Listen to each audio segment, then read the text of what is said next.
তো ফ্রেন্ডস, এখন আমি পুরী সমুদ্র ধারে রয়েছি আর সমুদ্র ধার থেকে এই ভিডিওটা তোমাদের দেখানোর চেষ্টা করছি। এই দেখো, আপাতত এখন আমাদের পুরীতে এখন খুব জোরসোর চলছে। তোমরা তো কয়েকদিন ধরে দেখছোই আমার ভিডিও, যে আমি দেখাচ্ছি দিন মানে 4টের সময় কীরকম কী হচ্ছে সমুদ্র পাড়ে। আজকের ভিডিওতেও তোমরা দেখতে পাবে।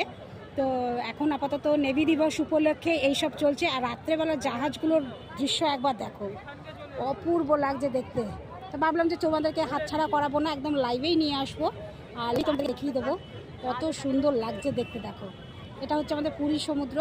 আর কালকে তো আরও জিনিস আছে, 4 তারিখে তো সব থেকে ফাইনাল জিনিস আমরা দেখব। অবশ্যই তোমাদের সঙ্গে আমি শেয়ার করবো সেই জিনিসটা। তো এটা কেমন লাগছে অবশ্যই কমেন্ট করে জানিও। দুর্দান্ত দুর্দান্ত লাগছে, দুর্দান্ত লাগছে। সন্ধ্যের দৃশ্য, পুরী সমুদ্র পাড়ে সন্ধ্যের দৃশ্য খুব সুন্দর লাগছে দেখো।